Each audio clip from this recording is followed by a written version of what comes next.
Di kesempatan ini kita akan membahas tentang duty cycle dari mesin las. Materi ini akan sangat berguna ketika kita memilih atau bahkan mau membeli mesin las. Jadi duty cycle itu adalah ukuran kekuatan mesin las.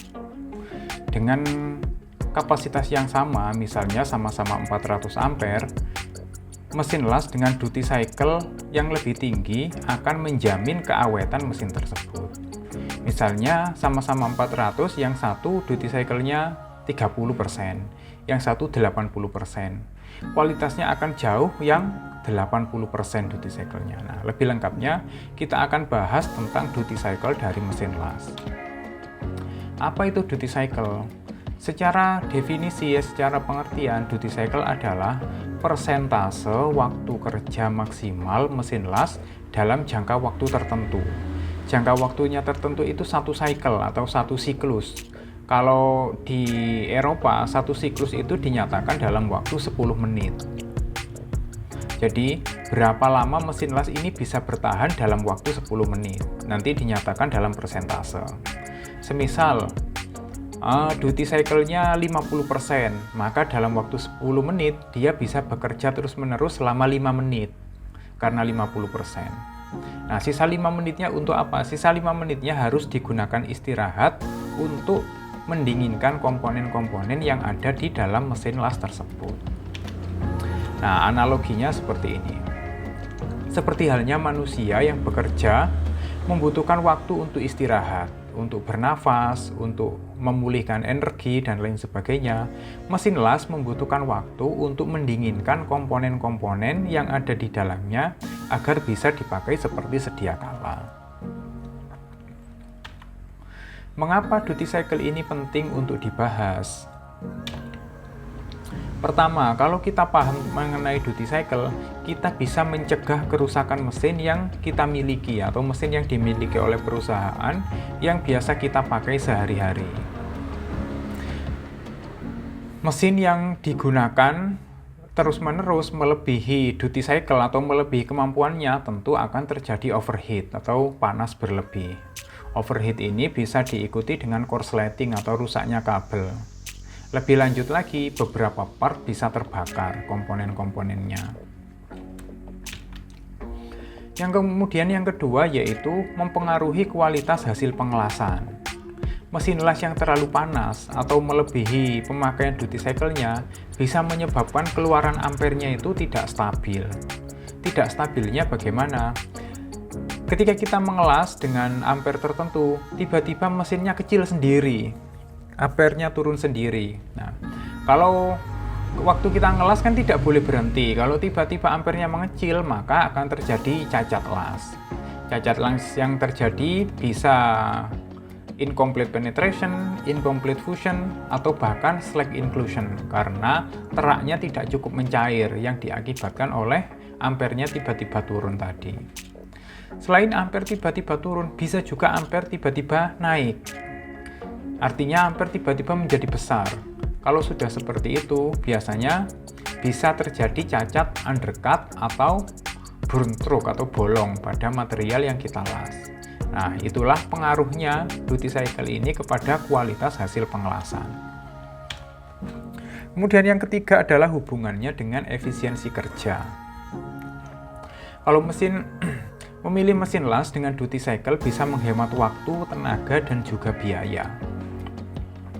Nah, kalau mesin las yang kita pakai itu ternyata duty cycle-nya rendah, maka dia perlu banyak waktu untuk beristirahat. Nah, ini yang kita pastinya akan boros waktu. Karena kalau mesin beristirahat, otomatis tukang las atau weldernya juga tidak bisa melakukan pengelasan. Mereka juga ikut beristirahat.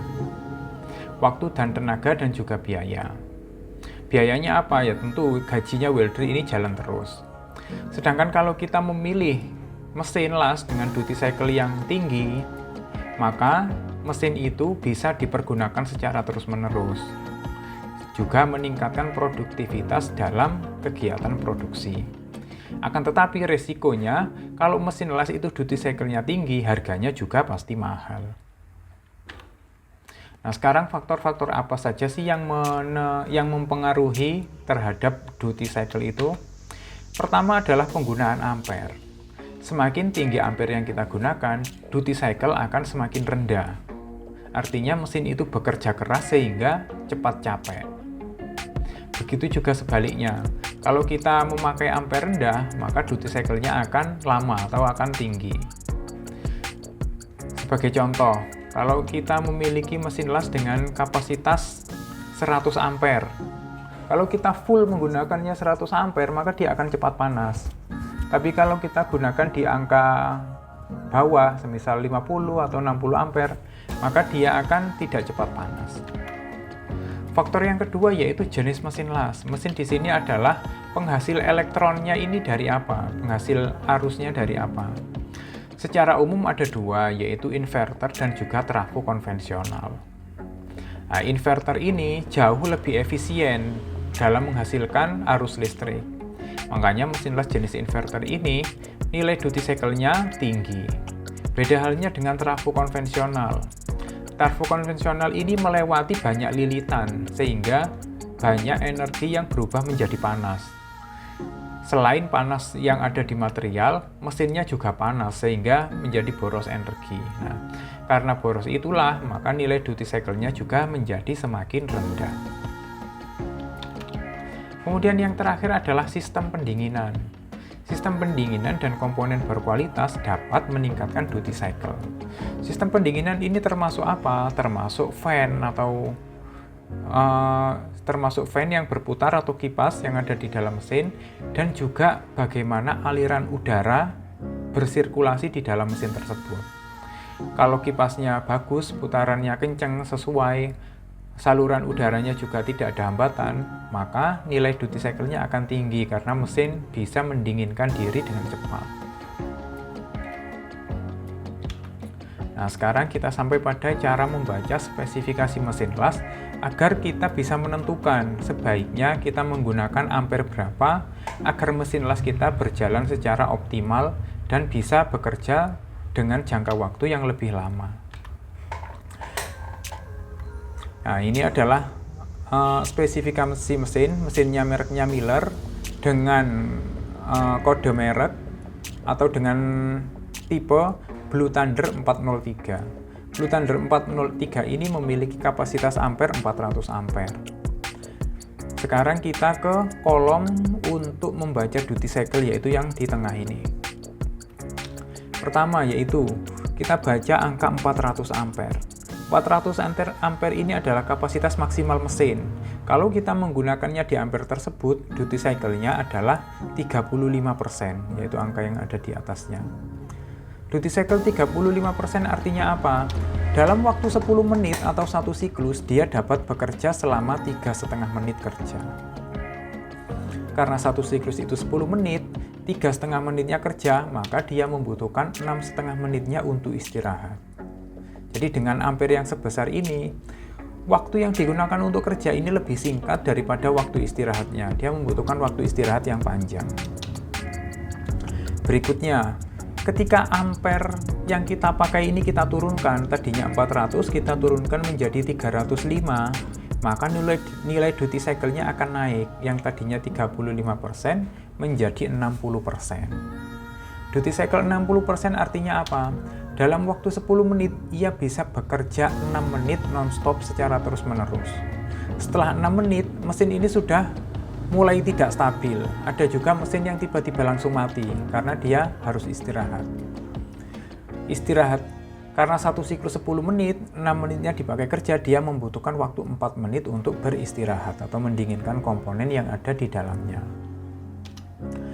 Kemudian yang terakhir di sini, ketika kita memakainya di ampere 235, maka duty cycle-nya akan naik jauh sekali, naik menjadi 100%. 100% artinya apa?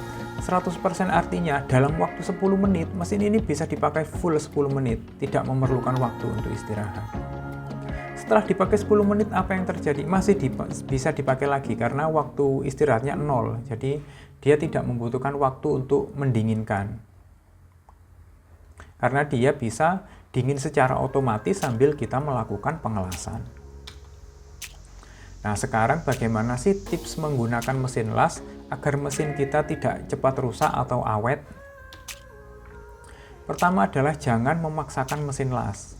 Memaksakan mesin las itu seperti apa? Ketika mesin las kita kapasitasnya 400 ampere, ya jangan dipakai sampai 400. Mungkin untuk sampai 400 dia bisa nyala, tapi tidak bisa bertahan lama, yaitu nilainya bisa mencapai 35% tadi. Kalau kita membutuhkan ampere 400, sebaiknya kita membeli mesin yang di atasnya, yang ampernya 600 atau 800. Kemudian lakukan perawatan rutin terhadap mesin las yang kita pakai sehari-hari. Perawatan rutinnya seperti apa? Yaitu dengan cara membersihkan dari debu. Kalau sedang tidak dipakai untuk jangka waktu yang lama, mesin las bisa kita cover atau kita tutupi dengan kain atau apa seperti itu yang luas sehingga debu tidak bisa masuk. Kalau mesin las itu sudah berdebu, sebaiknya kita lakukan pembersihan debu secara berkala. Karena debu ini kalau masuk ke saluran ventilasi, maka saluran ventilasinya akan terganggu. Nah, contoh aplikasi duty cycle. Pertama yaitu untuk pengelasan ringan, untuk bengkel-bengkel las yang di pinggir jalan. Mesin dengan duty cycle 30% sudah cukup. Mesin dengan duty cycle 30% itu seperti apa? Yaitu mesin-mesin kecil yang banyak beredar di pasaran. Itu nilai duty cycle-nya rendah. Tapi kenapa kok banyak peminatnya walaupun rendah? Karena penggunaannya juga tidak besar, tidak banyak, kapasitasnya kecil. Dengan ini mesin ini memiliki kapasitas ampere 140. Nah, sedangkan untuk pekerjaan-pekerjaan pagar seperti ini, ampernya hanya di kisaran 60 saja. Dan mesin ini bisa running full 100% atau duty cycle-nya bisa berjalan tidak perlu istirahat. Kemudian kalau kita menjalankan pengelasan yang berat atau industri-industri besar, maka kita membutuhkan mesin dengan duty cycle yang tinggi pula, yaitu berkisar di angka 60 hingga 100%. Baik, demikian pembahasan kita tentang duty cycle dari mesin las. Jika kalian ada pertanyaan, silahkan tuliskan di kolom komentar. Terima kasih.